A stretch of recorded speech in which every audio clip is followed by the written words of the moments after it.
welcome back to Hometown TCG. You guys know me, my name is Josh, and I am here as we are wrapping up the Calling Indy at SCGCon, Indianapolis, Indiana. What a great time, and I'm going to break down all of the action from day 2, and at the end of this video, we're going to go over the top 8. We're going to go over what I think is going to happen out there, and who knows, by the time this video comes out, maybe it doesn't age that well, but we're going to find out right now. So walking into the Calling day 2, it was a little bit different of an environment. We talked about the excitement walking in on day 1. Everyone feels, primed, fresh, ready to go. Walking into day 2, the excitement was at an all-time high, but it was partnered with a little bit of anxiety, a little bit of fatigue. Now, you're either walking into Calling day 2 and you realize you got to start stacking up these wins, or you were walking into your last shot, the battle-hardened event. So the pressure was on for some of these players, and you could feel it in the room. There was this nervous energy right from the start. Walking in, a lot of people filling out their deck lists. Battle-hardened event starting at 9 a.m., doors opening at 8, people rushing to get in, get those deck lists filled out. Yours truly wrote his name on his deck list this time. It was insane. What an outplay. We had a lot of fun, wrote down some deck lists. You got paired up, and Battle Hardened kicked off. And I got to tell you, I was worried that Battle Hardened might be a little bit more of a more casual event. People weren't going to be feeling it. I could not have been more wrong. The competitive players were out in droves, and they were going at it. Right from the start of Battle Hardened, day 1 at Battle Hardened, we had an awesome experience. It was a lot of fun. But start at 10 o'clock, the Calling day 2 kicked off, and that was the main event. That's what people came to see. All of the top tables, all of the high-end players right here to my left, sitting right in the front row where people could see them. It was a very cool environment, and we got some Team Ascent guys going up against some top-tier talent. Now, there was a ton of Starvo in day 2, and in my day 1 breakdown, I thought about, and I mentioned how much Prism we have. We've got a ton of Prism. We're seeing a lot of Prism at the event. Maybe they might cannibalize some of the Starvo. Well, it looked like a good amount of the Starvo managed to leak through and make their way into day 2. Now, that doesn't mean Prism was underrepresented. Prism was out. She made a showing out here at the Calling and at day 2.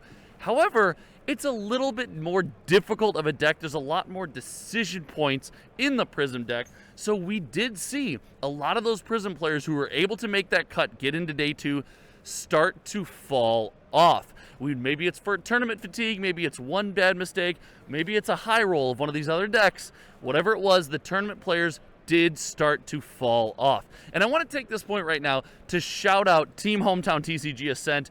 Those guys showed up this weekend, whether it was in Calling, making day 2, jamming out games in day 2, taking down some huge names that you'll hear about later on this channel.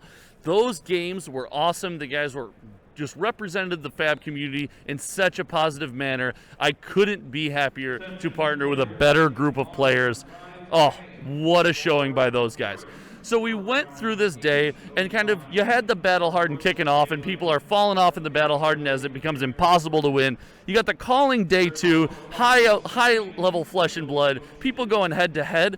But there was a showcase. There was a weird spotlight in the corner of the room between all these high level games, and that was the Arcane Rising First Edition Draft. We had a couple locals. We had Hometown TCG Ascent, Mo Bogsley, and a local, Ben from the Chicagoland area, jumped in on the Arcane Rising First Edition Draft. What a cool experience to see those packs open. And Ben pulled himself a First Edition Command and Conquer. So shout out, Ben. That was an awesome, and it couldn't happen to a better member of the community. Ben was able to kind of pick up this awesome promo. So it's cool to see while there's all this high-level gameplay going on, people jamming some classic games, some classic draft, and opening some spice. There was literally something for everyone at the mid to end of day 2. Now, at the end of day 2, some people had to fall. It looks like we got through the top 8, and the top 8 surprised me a little bit. Our top 8 at the end of day 2 for the Calling was 2 Prism, 4 Starvo, 1 Chain, and 1 Briar. So a couple of shocks there for me, only 2 Prism. I expected equal representation between our Prism players and our Starvo players. It looks like I missed the mark on that, and we were heavy into Starvo. Now, whether that is a deck that has less variance, whether that's players who have more reps versus a newer deck that's going to have players with less reps, I'm not sure what it is. I will try to dig into that and figure out what's going on, but we did have a heavy Starvo representation, and I want to shout out, we got a couple extra Rune Blades in here. We have a Chain player in the top 8, so it's cool to see Chain, even through the bans, making his way into top 8, maybe validating the fact that he was banned. Maybe he's saying, oh, if he's still in top 8, those bans were pretty good. And then we have, representing MinMax Games, the booth that I'm sitting at right now, Sam on his Briar list. This list is an awesome list, and he is an incredible player, piloting this thing at the highest of levels, representing Chicagoland and MinMax Games in an awesome fashion. So again, shout out MinMax Games, shout out Sam for repping that Briar deck. Round 1, as you can hear, is going off behind me right now. This is kind of where it's been. We will come back later this week and talk about the results of the top 8. But until next time, again, guys, I want to thank you so much for hanging out with me at the Calling, checking out some of this content, for giving me the opportunity to come hang out with everyone, chat Flesh and Blood, jam games. Thank you all so much. And if you want to support me further, visit us at patreon.com/HometownTCG. Make sure you check out MinMax Games, local to the Chicagoland region, and they can be found where online, Pete?